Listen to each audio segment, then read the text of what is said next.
दक्षिण भारत मिशन पर निकले प्रधानमंत्री नरेंद्र मोदी ने लालू यादव की ओर से परिवार पर किए गए हमले पर तीखा पलटवार किया और इस दौरान पीएम मोदी ने नया नारा भी दिया। तेलंगाना के आदिलाबाद में सभा के दौरान प्रधानमंत्री मोदी ने देश की 140 करोड़ आबादी को अपना परिवार बताया। आज पूरा देश एक सुर में कह रहा है, मैं हूं मोदी का परिवार, मैं हूं मोदी का परिवार। पीएम मोदी यही नहीं रुके, उन्होंने कहा कि मेरा भारत ही मेरा परिवार है और हर एक देशवासी का सपना पूरा करने के लिए वो आखिरी सांस तक काम करते रहेंगे और जिंदगी खपा दूंगा तो आपके सपनों को पूरा करने के लिए, आपके बच्चों के भविष्य को उज्जवल बनाने के लिए। प्रधानमंत्री नरेंद्र मोदी ने आदिलाबाद में 56,000 करोड़ रुपए से अधिक की कई विकास परियोजनाओं का उद्घाटन और शिलान्यास भी किया। परिवारवाद के खिलाफ प्रधानमंत्री मोदी के नए नारे के बाद बीजेपी नेताओं ने मोदी का परिवार नाम से मुहिम छेड़ दी। बीजेपी के तमाम नेताओं ने सोशल मीडिया पर अपना बायो भी बदल दिया, जिनमें केंद्रीय गृह मंत्री अमित शाह, केंद्रीय मंत्री नितिन गडकरी, पार्टी के अध्यक्ष जेपी नड्डा और यूपी के सीएम योगी आदित्यनाथ समेत कई नेताओं के नाम शामिल रहे। सभी नेताओं ने सोशल मीडिया पर अपने नाम के साथ मोदी का परिवार जोड़ दिया। एक तरफ जहां तेलंगाना की धरती से प्रधानमंत्री नरेंद्र मोदी ने लालू यादव के विवादित बयान का करारा जवाब देकर अपने इरादे साफ कर दिए, तो वहीं बीजेपी के तमाम नेताओं ने पीएम के नए नारे को लेकर मुहिम शुरू कर दी। पूरी बीजेपी एक ही सुर में खुद को मोदी का परिवार बताने में जुट गई और बीजेपी के तमाम नेता एक परिवार बनकर न सिर्फ प्रधानमंत्री मोदी के पीछे खड़े हो गए, बल्कि उन्होंने प्रधानमंत्री मोदी के परिवार पर टिप्पणी करने वाले लालू यादव को भी आड़े हाथों लिया। पीएम मोदी के परिवार के खिलाफ लालू यादव की विवादित टिप्पणी पर बीजेपी प्रवक्ता सुधांशु त्रिवेदी ने जमकर हमला बोला। उन्होंने कहा कि जैसे जैसे देश लोकसभा चुनाव की ओर बढ़ रहा है, वैसे वैसे उनकी मोहब्बत की दुकान से नफरत का सामान बाहर आ रहा है। इस स्तर का, इस निचले और छिछले स्तर का शब्द प्रयोग किया गया है श्री लालू प्रसाद यादव जी के द्वारा, जो दुखद है और कष्टकारक है। वहीं केंद्रीय मंत्री नित्यानंद राय ने लालू के बयान पर कड़ी आपत्ति जताते हुए सवाल किया कि वो हिंदू होने का सर्टिफिकेट देने वाले कौन हैं? वैसे लोग क्या बोलेंगे जिनकी बुनियाद घोटालों पर और भ्रष्टाचार पर है, परिवारवाद पे है। जबकि बीजेपी नेता वीडी शर्मा ने लालू के बयान पर पलटवार करते हुए कहा कि जिनकी राजनीति परिवारवाद पर टिकी हुई है, वो दूसरों के परिवार पर सवाल नहीं उठा सकते। लेकिन लालू यादव जैसे लोग केवल अपने परिवार, अपने बेटे और बेटी तक सीमित हैं, तो ये अपने परिवार तक सीमित है और प्रधानमंत्री नरेंद्र मोदी जी ने देश को परिवार माना है, दुनिया को परिवार माना है। जहां बीजेपी नेता नरेंद्र मोदी के परिवार वाले बनकर एकजुट हो गए, तो वहीं प्रधानमंत्री के बारे में लालू यादव की टिप्पणी इंडिया गठबंधन की मुश्किलें बढ़ाती हुई नजर आई। क्योंकि बीजेपी ने चुनाव से ठीक पहले इस बार भी सोशल मीडिया पर अपना नया अभियान छेड़ दिया है। इससे पहले 2019 के लोकसभा चुनाव के दौरान भी मैं भी चौकीदार कैंपेन चलाया था, जिसके तहत बीजेपी नेताओं के साथ साथ पार्टी के समर्थकों ने भी अपने बायो में मैं भी चौकीदार लिखना शुरू कर दिया था। बीजेपी की ये मुहिम रंग भी लाई थी और पिछली बार के मुकाबले उसे ज्यादा सीटें मिली थी। 2014 के लोकसभा चुनाव में एनडीए को 336 सीटों पर जीत मिली थी, तो वहीं 2019 के चुनाव में एनडीए ने 351 सीटों पर जीत हासिल की थी। इस बार भी लालू के बयान ने बैठे बिठाए बीजेपी को मुद्दा दे दिया और बीजेपी भी इसे भुनाने में जुट गयी। अब की बार 400 पार, अब की बार। हालांकि प्रधानमंत्री का नया नारा कितना कारगर साबित होगा, ये तो आने वाला समय ही बताएगा, लेकिन ये विपक्ष की मुश्किलें जरूर बढ़ा सकता है। बीजेपी के आरोपों पर कांग्रेस ने भी पलटवार किया। कांग्रेस ने आरोप लगाया कि बीजेपी देश की जनता को गुमराह करने में जुटी हुई है। मुझे ऐसा लगता है ये सारी चीजें मुद्दों से भटकाने की है। मुद्दा क्या है? मुद्दा है बेरोजगारी, मुद्दा है पेपर लीक, मुद्दा है इस देश का युवा जिसके भविष्य को गर्त में डाल दिया। और प्रधानमंत्री नरेंद्र मोदी चेन्नई में मौजूद है। इस समय की बड़ी खबर आपको बता दें, चेन्नई में प्रधानमंत्री नरेंद्र मोदी ने बड़ा बयान दिया है। मेरा देश ही मेरा परिवार है, मौज मस्ती के लिए नहीं, देश के लिए छोड़ा घर। पूरा देश एक सुर में कह रहा, मैं हूं मोदी का परिवार, मेरा देश ही मेरा परिवार है। तो प्रधानमंत्री नरेंद्र मोदी ने लालू यादव के बयान पर पलटवार किया। ये बार बार मेरे परिवार को गाली देने का उनको शौक लग गया है। भाइयों बहनों, मैंने घर छोड़ा है, खुद के लिए नहीं, मौज मस्ती के लिए नहीं, मेरे देश के लिए। ये मेरा देश, यही मेरा परिवार है। लालू यादव के बयान पर न सिर्फ प्रधानमंत्री ने पलटवार किया, बल्कि पटना में लालू और उनके बेटे तेजस्वी के खिलाफ शिकायत भी दर्ज कराई गई, जिसमें एफआईआर दर्ज कर सख्त कार्रवाई की मांग की गई है। आरोप है कि एक दिन पहले ही गांधी मैदान में आयोजित महागठबंधन की जन विश्वास महारैली में लालू यादव ने पीएम मोदी पर अभद्र टिप्पणी की थी। लालू यादव ने पीएम के हिंदू होने पर सवाल उठाया था, जिस पर आपत्ति जताते हुए बीजेपी युवा मोर्चा ने लालू यादव और उनके बेटे तेजस्वी यादव के खिलाफ शिकायत दर्ज कराई है। एफआईआर दर्ज करके उन पर कड़ी से कड़ी सजा होनी चाहिए कि वो व्यक्ति जो जीवित नहीं है उसके बारे में अभद्र टिप्पणी करना। बीजेपी युवा मोर्चा का आरोप है कि लालू यादव के इस बयान से देश की 135 करोड़ जनता की आस्था को ठेस पहुंची है। तो वहीं रैली के दौरान तेजस्वी यादव ने सवर्णों के खिलाफ टिप्पणी कर उनका अपमान किया है। प्रधानमंत्री मोदी पर लालू यादव की टिप्पणी के बाद सियासी संग्राम छिड़ गया। लालू यादव की टिप्पणी से भड़के बीजेपी नेताओं ने उनके खिलाफ मोर्चा खोल दिया, जिनमें बीजेपी नेता रविशंकर प्रसाद भी शामिल रहे। उन्होंने लालू यादव की टिप्पणी को अपमानजनक करार दिया और कहा कि बिहार की जनता इसे बर्दाश्त नहीं करेगी। ये सभी हताशा है। जब जनता आपको सुनती नहीं, आपकी हार निश्चित है, तो इस तरह की बात करते हैं। चिंता मत करिए, बिहारी बहुत परिपक्व हैं। तो वहीं बीजेपी प्रवक्ता शहजाद पूनावाला ने कहा कि लोकसभा चुनाव में जनता इन्हें सबक सिखाएगी। प्रधानमंत्री नरेंद्र मोदी को व्यक्तिगत टिप्पणियों से और गाली गलौज से अपमानित करने का प्रयास किया है। मुझे लगता है कि 2024 में जनता इसका ठीक से जवाब देगी। बीजेपी नेताओं ने आरोप लगाया कि लालू यादव की ये टिप्पणी सनातन धर्म की सदियों पुरानी परंपरा को कमजोर करने की प्रयास को दर्शाती है। हालांकि आरजेडी के नेता बीजेपी के आरोपों से इत्तेफाक नहीं रखते। आरजेडी के साथ साथ इंडिया गठबंधन में शामिल कई दूसरे दलों ने भी लालू यादव के बयान का समर्थन किया। आरजेडी प्रवक्ता मृत्युंजय तिवारी ने दावा किया कि लालू यादव ने हिंदू धर्म की बात करने वालों को आईना दिखाया। विरोधियों पर तंज और कटाक्ष किए जाते हैं, ये राजनीतिक रूप से सब लोगों को पता है। और जन जन में जिन बातों की चर्चा है वही आदरणीय लालू प्रसाद जी ने कहा है। तो वहीं समाजवादी पार्टी भी लालू यादव के बयान का समर्थन करती नजर आई। फैशन नहीं है, ये रीति रिवाज है। आपने पालन क्यों नहीं किया, ये तो आपको बताना पड़ेगा। पीएम मोदी के खिलाफ लालू यादव की टिप्पणी पर विवाद बढ़ता जा रहा है। दावा है कि चुनाव के दौरान ये बड़ा मुद्दा बन सकता है और इसका खामियाजा न सिर्फ आरजेडी को बल्कि इंडिया गठबंधन में शामिल दूसरे दलों को भी उठाना पड़ सकता है। उम्मीदवारी वापस लेने के बाद भोजपुरी एक्टर पवन सिंह आज दिल्ली पहुंचे। आसनसोल से उम्मीदवारी वापस लेने के बाद भोजपुरी सिंगर पवन सिंह ने आज बीजेपी अध्यक्ष जेपी नड्डा से मुलाकात की। उन्होंने मीडिया से सब्र रखने को कहा। कुछ भी होगा हम आप लोगों से शेयर जरूर करेंगे, अभी थोड़ा होल्ड रखें। टीएमसी विधायक तपस रॉय ने तृणमूल कांग्रेस से इस्तीफा दे दिया। उनका आरोप है कि जब ईडी ने उन पर कार्रवाई की थी उस वक्त ममता बनर्जी उनके साथ नहीं खड़ी हुई थी। इतना घोटाला और उसके बाद संदेश खाली, ये हमको बहुत ही पीड़ित किए हैं, सह नहीं जाता। चंडीगढ़ नगर निगम के सीनियर डिप्टी और डिप्टी मेयर का चुनाव बीजेपी ने जीत लिया है। आम आदमी पार्टी और कांग्रेस के संयुक्त उम्मीदवार को इसमें हार मिली। सनातन धर्म को लेकर आपत्तिजनक टिप्पणी करने पर सुप्रीम कोर्ट ने डीएमके नेता उदयनिधि स्टैलिन पर नाराजगी जाहिर की। इसे अभिव्यक्ति की आजादी का दुरुपयोग करार दिया। स्टैलिन ने अलग अलग हाईकोर्ट में दाखिल याचिकाओं को एक एक कर सुनवाई करने की मांग की थी। उत्तर प्रदेश में 2 ऐसी सीट है जिस पर सबकी नजर है, पहली रायबरेली और दूसरी अमेठी। इन दोनों सीटों पर उम्मीदवारों के नाम को लेकर कांग्रेस बहुत फूंक फूंक कर कदम रख रही है और सूत्रों के मुताबिक अमेठी और रायबरेली सीट पर उम्मीदवारों की घोषणा से पहले कांग्रेस वेट एंड वॉच कर रही है। सूत्रों के मुताबिक कांग्रेस लोकसभा चुनाव की अधिसूचना के बाद उम्मीदवारों के नामों का ऐलान कर सकती है।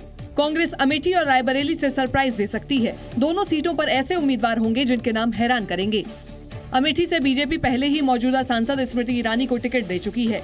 राहुल गांधी अमेठी में बहुत ज्यादा इंटरेस्ट दिखा नहीं रहे हैं। जहां तक रायबरेली की बात है, सोनिया गांधी पहले ही राज्यसभा का चुनाव जीत चुकी हैं। चर्चा थी कि प्रियंका गांधी रायबरेली सीट से लड़ेंगी, लेकिन अब कांग्रेस के सूत्र बता रहे हैं कि प्रियंका गांधी को किसी और सेफ सीट से लड़ाने की तैयारी की जा सकती है।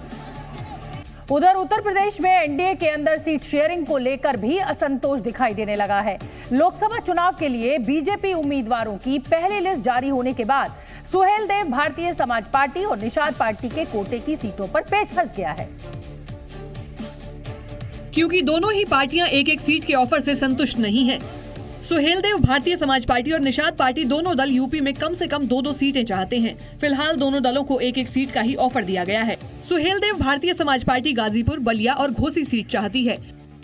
सुहेल देव भारतीय समाज पार्टी के अध्यक्ष ओम प्रकाश राजभर ने शनिवार रात को दिल्ली में अमित शाह और जेपी नड्डा से मुलाकात कर अपनी मांग रखी। एक सीट की बात की, हमने कहा कि भेदभाव न हो, आप अपना दल या जिस भी सहयोगी दल है आप उनसे तुलना कर लें। ओम प्रकाश राजभर वोट दिलवाने में अगर किसी से कम हो तो फिर कम कर दीजिएगा। ओम प्रकाश राजभर के तेवर से लग रहा है कि यूपी में सहयोगी दलों के साथ सीट शेयरिंग बीजेपी के लिए मुश्किल साबित हो सकती है। दिल्ली की अरविंद केजरीवाल सरकार ने आज अपना 10वां बजट पेश किया। वित्त मंत्री आतिशी ने 76,000 करोड़ रुपए के इस बजट में फ्री बिजली पानी समेत महिलाओं को हर महीने 1,000 रुपए देने का भी ऐलान किया। आज इस सदन में साथ ही शिक्षा के लिए भी बजट को बढ़ा दिया गया। वित्त मंत्री आतिशी ने कहा कि वो सिर्फ बजट पेश नहीं कर रही बल्कि दिल्ली की बदलती तस्वीर पेश कर रही हैं। इस बजट में 2,000 करोड़ रुपए की मुख्यमंत्री महिला सम्मान योजना पेश की गई, जिसके तहत 18 साल से अधिक उम्र की महिलाओं को हर महीने 1,000 रुपए मिलेंगे। लेकिन सरकारी कर्मचारी, पेंशन पाने वाली और इनकम टैक्स भरने वाली महिलाओं को ये पैसा नहीं मिलेगा। साथ ही शिक्षा क्षेत्र में बजट दोगुना करते हुए इस बार 16,396 करोड़ रुपए आवंटित किए गए, जबकि स्वास्थ्य के लिए 8,685 करोड़ रुपए का बजट पेश किया गया। दिल्ली जल बोर्ड के लिए 7,195 करोड़ रुपए आवंटित किए गए। पेंशनधारियों के लिए 2,714 करोड़ रुपए आवंटित किए गए। कच्ची कॉलोनियों के विकास के लिए 902 करोड़ का बजट रखा गया। दिल्ली वालों को 200 यूनिट तक फ्री बिजली मिलती रहेगी। साथ ही 20,000 लीटर मुफ्त पानी की सुविधा भी जारी रहेगी। वित्त मंत्री आतिशी ने बजट पेश करते हुए मुख्यमंत्री अरविंद केजरीवाल की तुलना भगवान राम से कर डाली। आतिशी ने कहा कि मुसीबतों का सामना करने के बाद भी केजरीवाल कभी अपने वादे से पीछे नहीं हटे। और दिल्ली में केजरीवाल ने शिक्षा और स्वास्थ्य के लिए जो काम किया वो राम राज्य जैसा है। हम सभी भगवान श्री राम के जीवन से प्रेरित हैं, इसलिए हमने दिल्ली में राम राज्य के सपने को साकार करने का संकल्प लिया और इसी राम राज्य के सपने को साकार करने के लिए हम पिछले 9 साल से दिन रात मेहनत कर रहे हैं। वहीं केजरीवाल ने बजट की तारीफ करते हुए दिल्ली की जनता को बधाई दी। मैं जैसे अपने परिवार का ख्याल रखता हूँ, ऐसे ही मैंने कोशिश की है कि दिल्ली में रहने वाले हर परिवार का हिस्सा बनके, चाहे उनका भाई बनके, चाहे उनका बेटा बनके, उस परिवार का मैं ख्याल रखूं। केजरीवाल ने इस दौरान ये भी कहा कि राजनीतिक परिवार से न होने के बाद भी दिल्ली के लोगों ने उन्हें मौका दिया, इसके लिए उनका आभार। बीजेपी के बाद अब कांग्रेस भी लोकसभा चुनाव के उम्मीदवारों का जल्द ऐलान कर सकती है। उम्मीदवारों के नाम पर चर्चा के लिए कांग्रेस की चुनाव समिति 7 मार्च को एक बड़ी बैठक करने जा रही है। दिल्ली में कांग्रेस मुख्यालय के अंदर शाम 6 बजे से बैठक शुरू हो जाएगी। पिछले लोकसभा चुनाव में आचार संहिता के उल्लंघन के मामले में सुनवाई के दौरान लगातार गैर हाजिर रहने वाली पूर्व सांसद जया प्रदा ने आज कोर्ट में सरेंडर किया। 2019 के लोकसभा चुनाव के दौरान जया प्रदा पर रामपुर में आचार संहिता के उल्लंघन के मामले में 2 FIR दर्ज हुई थी। बाराबंकी से बीजेपी के उम्मीदवार उपेंद्र रावत ने अपनी दावेदारी वापस ली। नाम के ऐलान के बाद उनका कथित अश्लील वीडियो वायरल हुआ था। उन्होंने वीडियो को डीप फेक तकनीक से बना हुआ बताकर मामले की जांच की मांग की है। आज मध्य प्रदेश की पूरी कैबिनेट अयोध्या में राम मंदिर के दर्शन करने पहुंची। इस दौरान सीएम मोहन यादव परिवार के साथ रामलला के सामने नतमस्तक हुए। उनके साथ मंत्रियों ने भी मंदिर के दर्शन किए। नोएडा में जी न्यूज की खबर का बड़ा असर हुआ है। गैलेक्सी ब्लू सफायर मॉल में 2 लोगों की मौत के बाद मॉल को बंद कर दिया गया है। रविवार को लोहे की ग्रिल गिरने की वजह से 2 लोगों की जान चली गई थी। चूंकि हादसे के बाद मॉल आने वाले लोगों की सुरक्षा पर सवाल खड़े हुए, इसलिए नोएडा पुलिस कमिश्नर लक्ष्मी सिंह ने बड़ा एक्शन लिया और मॉल को बंद कर मॉल के कंस्ट्रक्शन सेफ्टी, फायर सेफ्टी और लिफ्ट की जांच के आदेश दिए, जिसके बाद आज मॉल बंद रहा। परिवार वालों का आरोप है कि जो लोग यहाँ पर काम कर रहे थे, जो लोहे का हिस्सा हिल रहा था पहले से, उस पर ध्यान नहीं दिया गया। कहीं न कहीं मॉल प्रबंधन की तरफ से लापरवाही बरती गई और लापरवाही की वजह से ही गाजियाबाद के रहने वाले हरेंद्र और शकील के ऊपर लोहे की भारी भरकम ग्रिल इतनी तेजी से गिरी कि दोनों की मौके पर ही जान चली गई। हादसे के रोंगटे खड़े कर देने वाले जो वीडियो सामने आए, उसमें 2 लोगों की मौत के बाद मॉल में खरीदारी करने आए लोगों की सांसें फूल गईं और वो चीखते चिल्लाते दिखे। लेकिन इतने बड़े हादसे के बाद भी मॉल प्रबंधन लापरवाही पर ही उतारू दिखा। मॉल में मौजूद लोगों ने दावा किया कि हादसे के बाद भी मॉल में खरीदारी जारी थी और मॉल को बंद नहीं किया गया। और जी न्यूज से बातचीत में लोगों ने इसे मॉल प्रबंधन की बड़ी लापरवाही माना, क्योंकि एक तरफ 2 लोगों की मौत के बाद मॉल में चीख पुकार मची थी, वहीं मॉल में रोज की तरह खरीदारी भी हो रही थी। तो जब ये हादसा हुआ उसके बाद मॉल को बंद किया गया था? नहीं, उस टाइम मॉल को बंद नहीं किया गया था, वो ओपन था मॉल। ओपन ही था, शाम तक लोग आ जा रहे थे, पूरा क्राउड था उस टाइम तक, शाम तक भी वो चल रहा था। लापरवाही का ये आलम सोमवार तक जारी रहा। मॉल में जिस जगह हादसा हुआ उस इलाके को पुलिस ने घेर लिया, लेकिन मॉल में कई दुकानें ऐसी भी थीं जो रोज की तरह खुली रहीं। यहाँ पर देखिए, ये मिठाई की दुकान है और ये अभी भी यहाँ पर खुला हुआ है। कानूनन इसे बंद कर देना चाहिए था, क्योंकि लोग यहाँ पर आते जाते रहते हैं। पुलिस की शुरुआती जांच में मॉल प्रबंधन की लापरवाही सामने आई है। बिसरख थाना में मॉल के मालिक प्रदीप अग्रवाल और शीतल अग्रवाल के साथ साथ मॉल प्रबंधन के खिलाफ पुलिस ने FIR दर्ज कर ली है। लेकिन ग्रेटर नोएडा के गैलेक्सी ब्लू सफायर मॉल में 2 मौतों के बाद भी कई सवाल खड़े होते हैं। लोगों का आरोप है कि मॉल में लगी ग्रिल काफी समय से हिल रही थी, तो फिर उसे ठीक क्यों नहीं करवाया गया। सवाल यह भी है कि पुलिस ने हादसे के बाद मॉल को बंद क्यों नहीं किया और जिस जगह पर यह हादसा हुआ वहां पर बिना फॉरेंसिक जांच के ही शवों को क्यों हटा दिया गया। बताया जा रहा है कि हादसे के बाद मॉल में काम करने वाले कर्मचारियों ने ही शवों को वहां से हटा दिया था। इसलिए इस बात की भी आशंका जताई जा रही है कि कहीं ना कहीं सबूत मिटाने की कोशिश की गई है। इसके अलावा परिवार के लोग पोस्टमार्टम पर भी सवाल खड़े कर रहे हैं। मृतक हरेंद्र के रिश्तेदारों ने आरोप लगाया कि पुलिस ने उन्हें जानकारी दिए बिना ही पोस्टमार्टम करा दिया।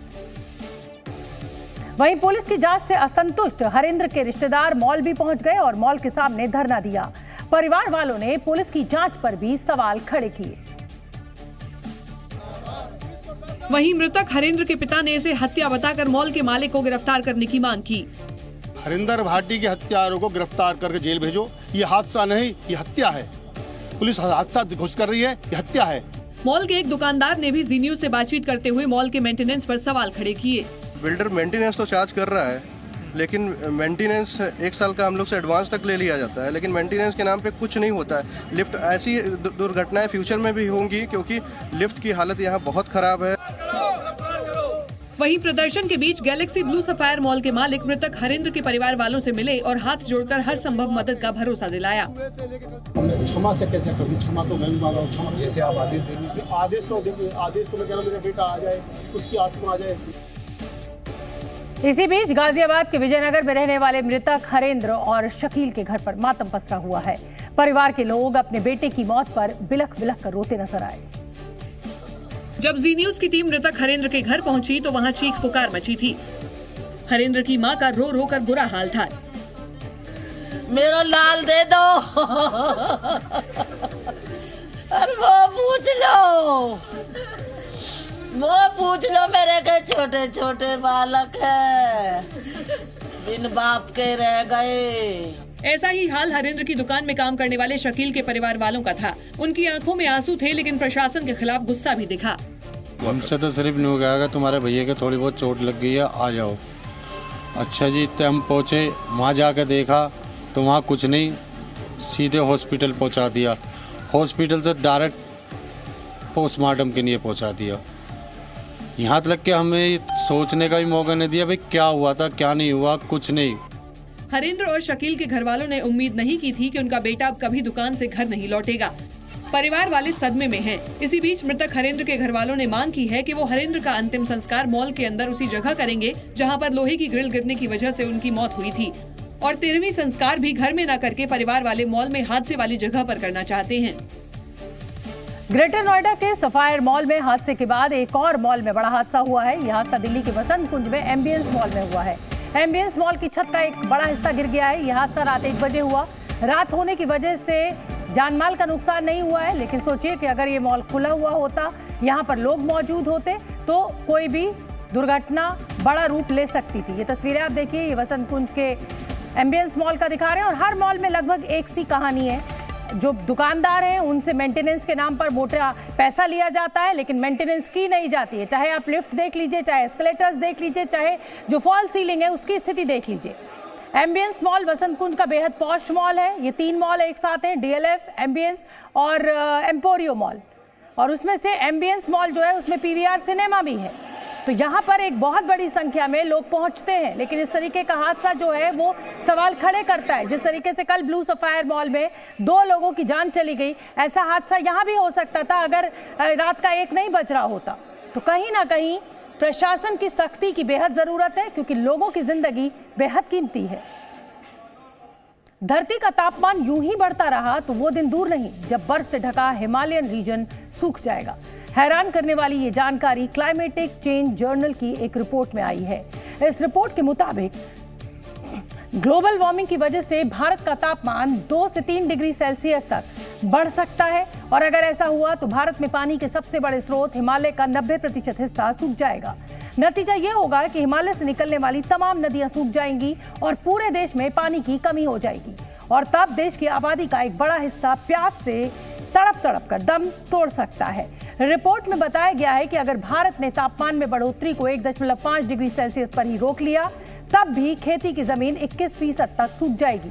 उस स्थिति में हालात मुश्किल तो होंगे, लेकिन तब 79% खेती को सूखने से बचाया जा सकेगा। रिपोर्ट में यह भी कहा गया है कि अगर भारत को इस प्राकृतिक आपदा से बचना है तो उसे हर हाल में पेरिस समझौते के तहत कदम उठाने होंगे और बढ़ते तापमान को रोकना होगा। साथ ही जलवायु परिवर्तन के साथ एडजस्ट करने के लिए लोगों को अपनी आदतों में भी बदलाव करना होगा, ताकि धरती, पहाड़, आसमान और नदियों में रहने वाले सभी जीवों को बचाया जा सके। नवाज शरीफ के छोटे भाई शहबाज शरीफ पाकिस्तान के प्रधानमंत्री बन गए हैं। उन्होंने आज पाकिस्तान के 24वें प्रधानमंत्री के तौर पर शपथ ली। उन्हें शपथ पाकिस्तान के राष्ट्रपति आरिफ अलवी ने दिलाई। शपथ ग्रहण समारोह राष्ट्रपति भवन में हुआ।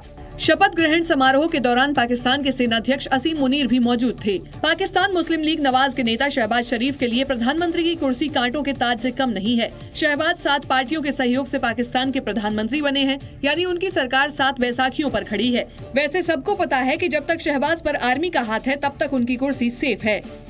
शहबाज शरीफ ने पाकिस्तान के प्रधानमंत्री पद की शपथ तो ले ली है, लेकिन शपथ से पहले ही उन्होंने भारत के खिलाफ जहर उगलना शुरू कर दिया है और कश्मीर की तुलना फिलिस्तीन से कर डाली। शहबाज शरीफ ने पाकिस्तान की नेशनल असेंबली में कश्मीर पर प्रस्ताव पारित करने की अपील की। शहबाज शरीफ ने कश्मीर की बात तब की जब रविवार को नेशनल असेंबली में उन्हें प्रधानमंत्री के तौर पर चुन लिया गया था। अपने संबोधन के दौरान उन्होंने पड़ोसियों सहित सभी देशों के साथ संबंध सुधारने का वादा भी किया। अगर आप इलेक्ट्रिक व्हीकल खरीदने की सोच रहे हैं या इलेक्ट्रिक व्हीकल खरीद चुके हैं तो फिर ये खबर आपको जरूर देखनी चाहिए। बी यानी ब्यूरो ऑफ एनर्जी एफिशिएंसी की रिपोर्ट के मुताबिक अगर आप दोपहिया इलेक्ट्रिक व्हीकल रोजाना 50 किलोमीटर चलाते हैं तो आपको पेट्रोल से चलने वाले दोपहिया के 50% कम खर्च करना पड़ेगा, क्योंकि बी के मुताबिक 50 किलोमीटर रोजाना चलाने पर इलेक्ट्रिक दोपहिया की संचालन लागत ₹1.77 प्रति किलोमीटर पड़ती है, जबकि पेट्रोल से चलने वाले दोपहिया की संचालन लागत ₹3.45 पड़ती है। इसी तरह आप ईवी कार अगर रोजाना 50 किलोमीटर चलाते हैं तो डीजल और बैटरी वाली गाड़ियों का खर्च एक बराबर आता है। बी के मुताबिक 50 किलोमीटर रोजाना चलाने पर इलेक्ट्रिक और डीजल कारों का संचालन लागत ₹12 प्रति किलोमीटर पड़ता है। वहीं बैटरी से चलने वाली 3 व्हीलर रोजाना 20 किलोमीटर चलाने पर ही उन पर होने वाला खर्च डीजल और सीएनजी 3 व्हीलर के बराबर पड़ता है।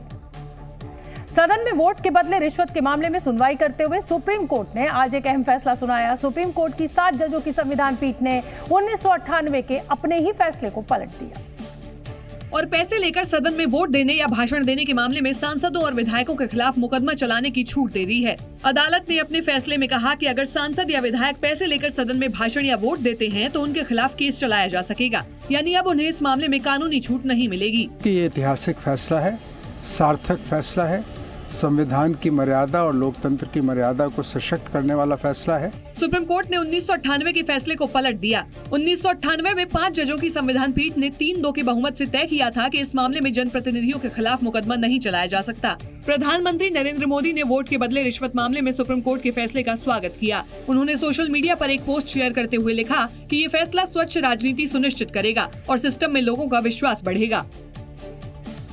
सदन में नोट के बदले वोट यानी रिश्वत लेकर वोट देने का ये मामला झारखंड मुक्ति मोर्चा के सांसदों से जुड़ा हुआ है।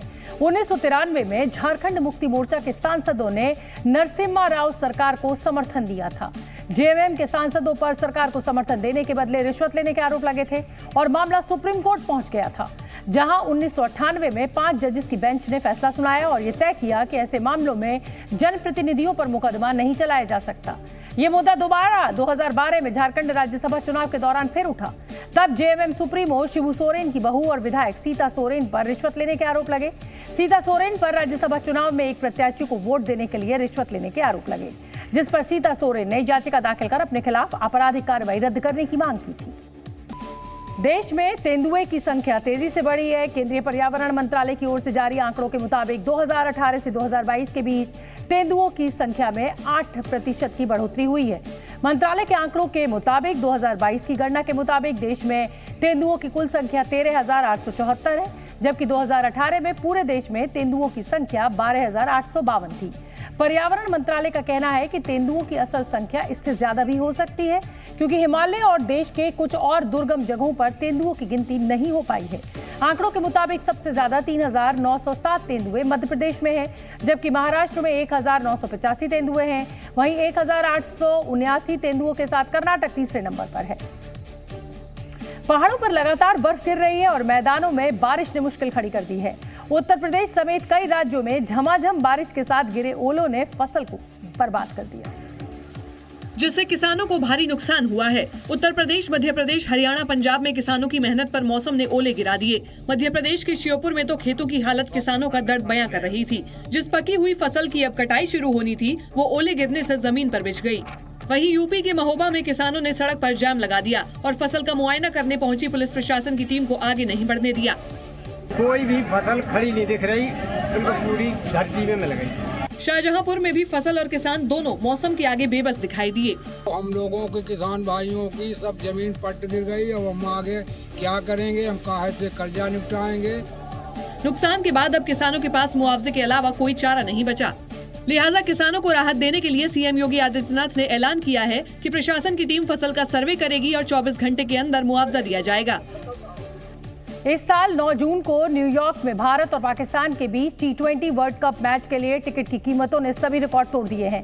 वीआईपी टिकटों की कीमत 1 करोड़ के पार पहुंच चुकी है। दरअसल T20 वर्ल्ड कप की टिकट रीसेल की जा रही है, यानी टिकट खरीद कर उन्हें कई गुना ज्यादा कीमत पर बेचा जा रहा है, जिसमें भारत और पाकिस्तान के मुकाबले की टिकट सबसे ज्यादा महंगी है। रीसेल प्लेटफॉर्म सीटगीक के मुताबिक T20 वर्ल्ड कप में भारत पाकिस्तान मैच का सबसे महंगा टिकट खरीदने के लिए आपको $1,75,000 यानी करीब 1 करोड़ 40 लाख रुपए खर्च करने होंगे। और यही नहीं, इस रकम में 48 लाख रुपए के टैक्स और चार्ज जोड़कर भारत पाकिस्तान मैच के एक टिकट की कीमत लगभग 1 करोड़ 86 लाख रुपए होगी। आधिकारिक वेबसाइट पर भारत पाकिस्तान मुकाबले के लिए वीआईपी टिकटों की कीमत शुरुआत में $400 यानी करीब 33,000 रुपए थी, जबकि रीसेल प्लेटफॉर्म पर यह कीमत 33 लाख रुपए तक बढ़ गई। टिकटों की आधिकारिक बिक्री के दौरान T20 वर्ल्ड कप का सबसे सस्ता टिकट महज $6 यानी करीब 497 रुपए का था और सबसे महंगी टिकट बिना टैक्स के 33,148 रुपए की थी। T20 वर्ल्ड कप के मुकाबले 1 जून से 29 जून के बीच खेले जाएंगे। Zee News।